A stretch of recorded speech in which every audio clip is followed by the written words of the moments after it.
Hey everyone, I am on early today, so I'm excited if you can join me. As I mentioned last time, go ahead and hit that notification button just in case we have to change our time and date, so you will be notified that we do have an appointment this afternoon. So here we are a little bit early. That's okay. We'll flow with it and be flexible. Again, if you don't know, my name is Robin Knott. I am the founder of the Energy Healing School Online and the host of Energy Healing TV and podcast. I'm the author of the upcoming book, new book, right? The Worthiness Trap, a self-love journey to financial freedom. There's so much in there, right? So we're going to explore some of it in these next few videos over the next couple of months, just kind of delving in and getting some ideas. I would love some feedback from you, just where you're at, what your beliefs are, how you are feeling about where you are, where you're going in your now moments when it comes to self-love, when it comes to money, when it comes to financial freedom, when it comes to worthiness, right? We could delve so deep on each of those. However, I want to share what's most beneficial for all of us, right, on this journey. Also, for those who don't know, I am a lead soul guided instructor at the Spiritual Biz YouTubers Network with Iona Mead. So again, if you have not subscribed to her channel yet, please go do that now at Soul Legacy TV Spiritual Business with Iona. So last week we talked about beliefs, right? We talked about beliefs about worthiness, beliefs about money or financial freedom, and beliefs about self-love. And sometimes those beliefs are icky. So I actually decided to go into and share just a little bit from my 5-day Money Blocks Clearing Challenge, just to give us a visual. I'm going to add that to the screen now. Negative beliefs about money. So thinking that money is dirty or the root of all evil, that it's used for power and control. I know some of you, if you're like me, you're going, yeah, that's actually true. Like there is truth in that belief. And I don't disagree. But let's just flow with this for a minute, right? With these beliefs, maybe we believe we were born into the quote unquote wrong family, right?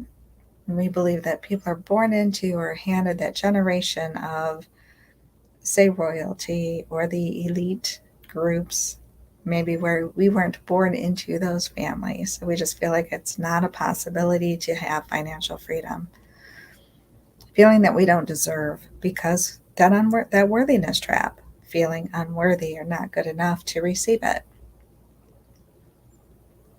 Money doesn't grow on trees. And if you took the class with me, I debated that a little bit and shared how it is. But anyway, that belief that you just can't go pick money off a tree, just can't blow it, right? You have to work hard to earn it. Then you have to save it, or you have to invest it, or you have to spend it wisely, and you can't really enjoy it because you have these bills and responsibilities, or whatever it is that may come along with these beliefs that are rooted, don't forget, in the root chakra, rooted in this human life experience, right? Kind of pushes and pulls us into our next thought, into our next decision with that belief. Or, I don't need money. If you're like me again, you've been in those spaces where you're like, I'm good. I don't need it. I don't need money. There's so much more in life that is more important than money, right? And again, I don't dispute that fully. I don't necessarily disagree. However, with that belief, that can take us to an extreme because in our society, in this lifetime, as a human being, money is necessary to survive for most of us, right? Unless you're completely off grid and you figured out how to maintain without all the things that most of us live with in our society. So I would say if you're watching this, then you had to have some form of money to be able to be online to watch. So that being said, let me then go to another. So we have that rooted belief. Actually, let me back up a little bit. Two things. Okay, maybe more than that. A few things. If you're familiar with cognitive behavior theory,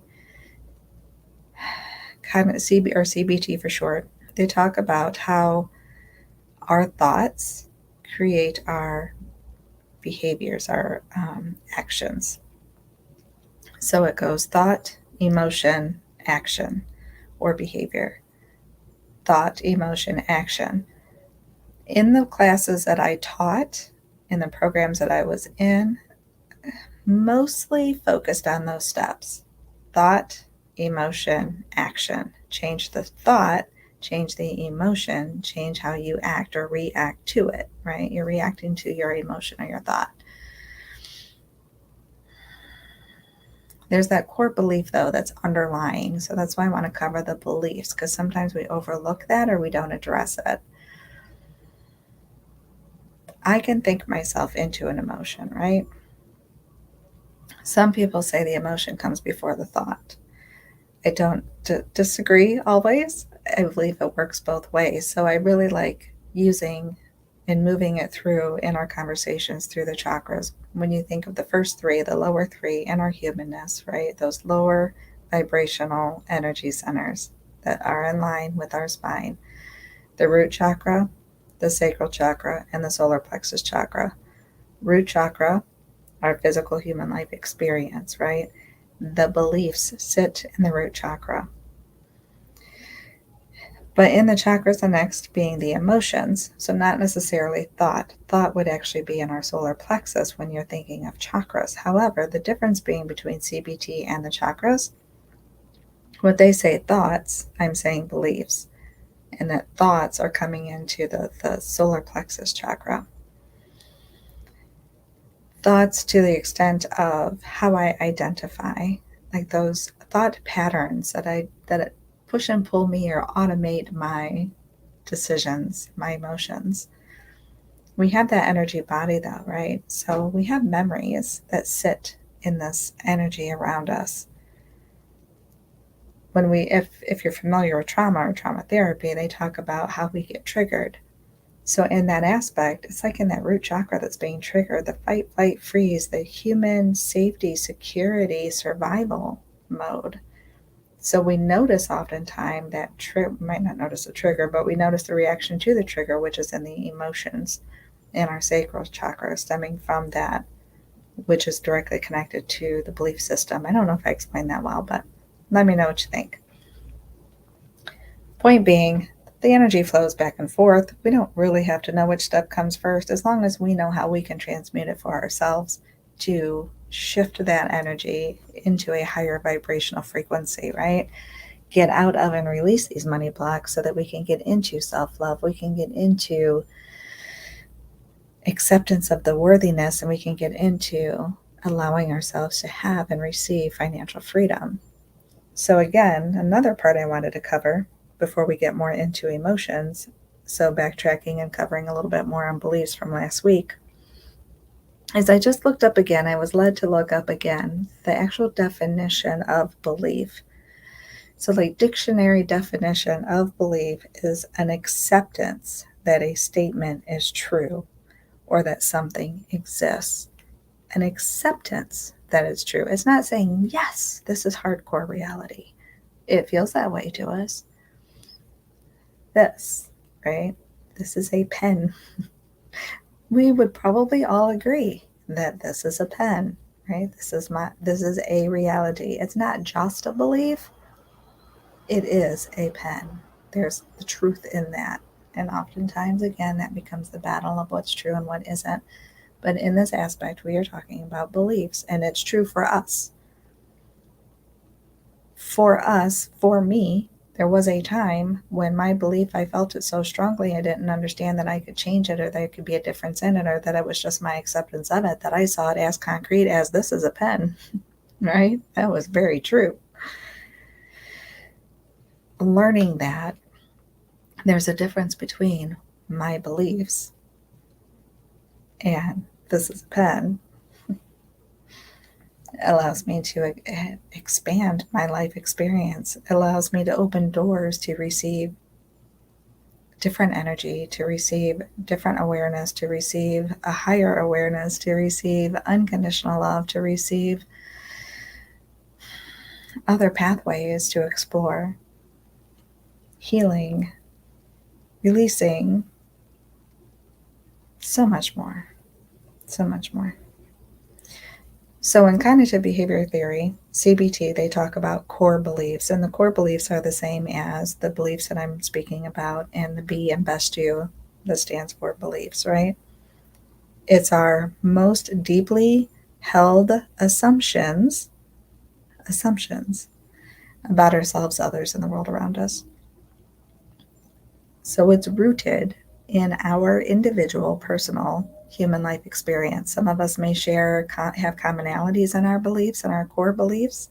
Some may be very different. Either way is okay as long as we feel okay where we're at.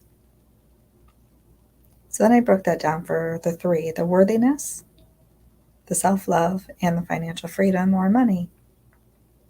So if I feel that I'm unworthy, or if I believe, not the feel, but I believe, if I believe, have that core belief that I'm unworthy, that I'm insignificant and I can't do anything, that I'm just a nobody because I wasn't born into some elite family, right? Or that I'm an introvert, so I can't do, excuse me, because I do have that belief that I am an introvert, an empath, or have that belief that I'm not good enough. How does that relate to money and financial freedom? I don't allow myself to have it, right? I self-sabotage, I get in my own way because I don't believe that I'm worthy of it.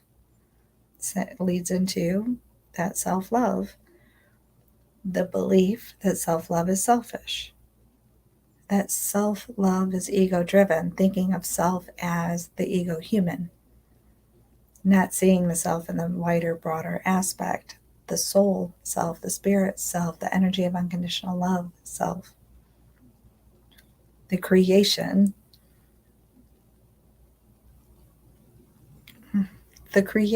like, period, right? The creation, pretty worthy. To think that self love is wrong because having that belief that the self love is selfish, that self love means ego love of self, or that self love hurts other people. Again, more blocks to just get in the way of receiving, to receiving love from someone else, to receiving love from God, source creator, from receiving money, from receiving help, a service, anything, right? Could block that. Then the beliefs about financial freedom and money, to believe that money is the root of all evil, or that you have to work hard to survive. So that's so limiting. Like, I have to make sure that I'm suffering as I work super hard, and that's just to survive. So where's the freedom in that? There isn't any, right? Believing that I'll always be in debt. I still toss that one, right? Like, I have this massive student loan debt, and I think, oh, I'll be taking that to my grave. I will always be in debt. And that's not true. I don't know my future. I'm trying to, like, set it in stone without giving myself any opportunities to expand or to receive or to eliminate that debt. To believe that only celebrities make a lot of money. To believe that financial freedom, again, is greedy. Just going back to the slide, that money is dirty. People talk about dirty money, right? Rob Peter, or the dog eat dog world, you're hurting other people in order to receive money, or it's dirty. You did something illegal or harmful to receive it. It's dirty. So going next then, when you have these beliefs, here's just a few words. We say feelings and emotions interchangeably oftentimes. So if I jump to the next one, make it easier with the visual. If I have a belief that money is dirty, an emotion that may come along with that belief is just confusion even, right? Because how do I know? If I start to delve into some rabbit holes, which I do like to do, and I start to think about maybe where I'm working and who I work for, and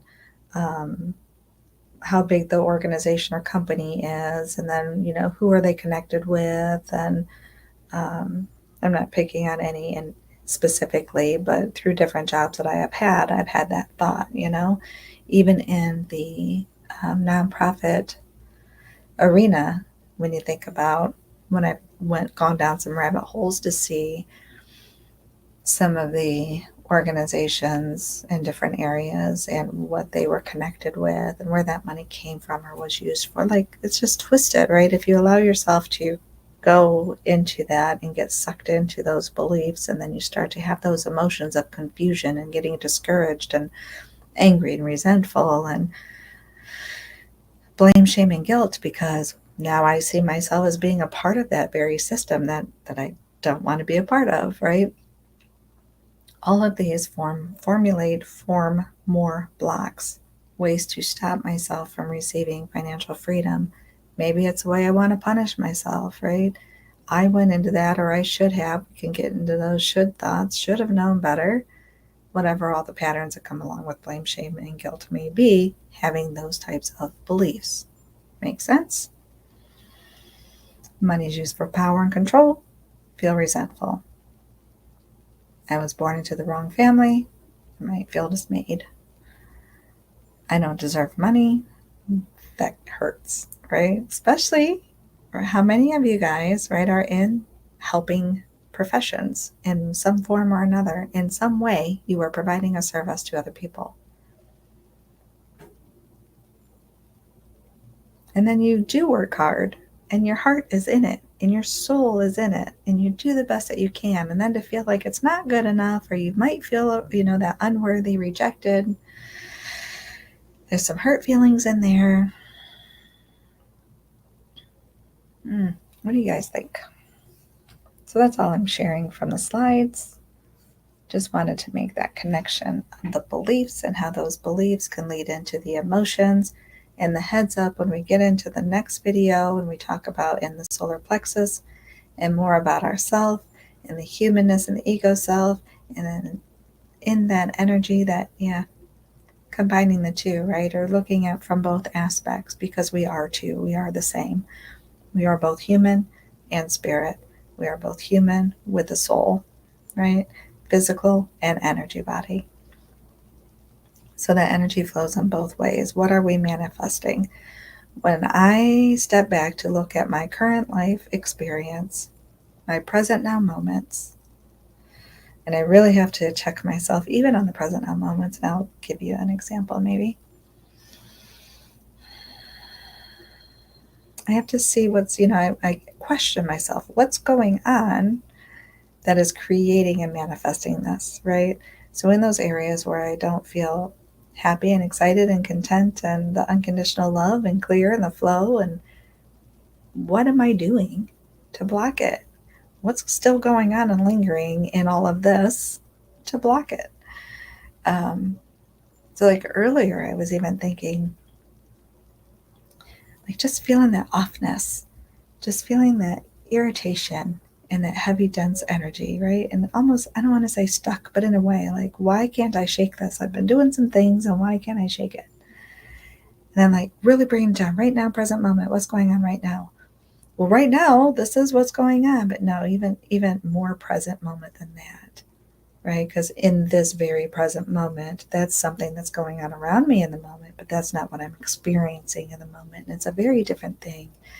And it was nice to be able to detach from that a little bit, and become that observer again without getting sucked into those emotions based on wonky beliefs that carry some unworthiness and humanness and thoughts of shoulds and should nots and all the things. Not yet feeling the financial freedom, and then checking myself on that too, because there is actually, I do have a level of financial freedom more now than before, but because of those thought patterns, because of those cycles, because of those blocks, I wasn't even allowing myself to see the change or the shift yet. I blocked it. So, and I really, again, called myself on it. Something else that I want to share that came up for me is, excuse me, the questioning of why. So more so in the next video, when we look at our thoughts and our thought patterns and challenging beliefs and challenging our thought patterns, ask why. So the funny thing for me personally is when I reflect back on my college days, in social work and, preparing to interview people and do therapy and so on and so forth, the big thing was like, don't ask why. Don't ask the question why. I think there's different ways to ask, but to shift it around and be more gentle, because when we ask, and I agree, when I am being asked why, it does feel a bit challenging, but that's the point, right? It is the point.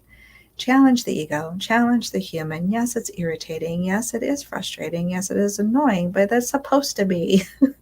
That's how we know that that we're not in alignment with it. It's how we know that it's not clear for us. It's how we know that it's not our highest truth. It's how we know that it's not where we're meant to be. Because it's that moment of like the caterpillar in the chrysalis before it becomes a butterfly. It's part of that wiggle. It's part of the transformation. Ask why. Challenge it. Are you frustrated? Why? Is it because you have this thought? Why? Is it because of that belief? Why? Take the layers off. Asking why helps remove the layers. It's okay if it's frustrating. It's okay. We don't have to sugarcoat everything. We don't have to soften everything. We don't have to beat ourselves up by any means or make it even harder, but it's okay to get a little frustrated. It's okay to be aware of the contrast in your life. It's okay to know or become aware when things aren't in alignment for your highest good, because we can't transform it and make the changes without knowing, without that awareness.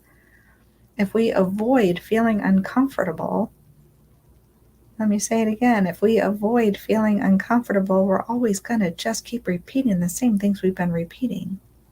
And if you're okay with that, cool, right? Like, cool. It's not, I'm not trying to tell you to change something. But I assume that as we take this journey and we read certain books and we watch certain videos and we listen to different podcasts, that we are trying to gain information for a reason. We are trying to find ways to change a thought, change a belief, release some energy, clear some blocks, right? Heal some stuff, whatever that looks like. We want to make a change, even if it feels uncomfortable, but we want to find a way to do it that's the least uncomfortable, right? So let's be okay with the process of change. Let's be okay with emotions that aren't the ones we really want to feel in a moment. Let's be okay with holding space for it anyway. And let's be okay with releasing it and letting it go. And let's be okay with worthiness. And let's be okay with self-love. And let's be okay with financial freedom. It's the journey I'm on. So if you're on it with me, let me know what your thoughts are. Excuse me. Let me know where you're at. Before I log off, I want to make sure I covered everything. Probably not everything, right? These are just layers. Just layers. Think about the emotions. We've covered beliefs, our beliefs about worthiness, our beliefs about self-love, and our beliefs about financial freedom and money. So today we touched on how those beliefs affect our emotions, how we feel then when we delve into or when something triggers our thoughts about worthiness, or when we feel challenged about worthiness, or maybe the opposite of, and we don't feel worthy, we feel unworthy.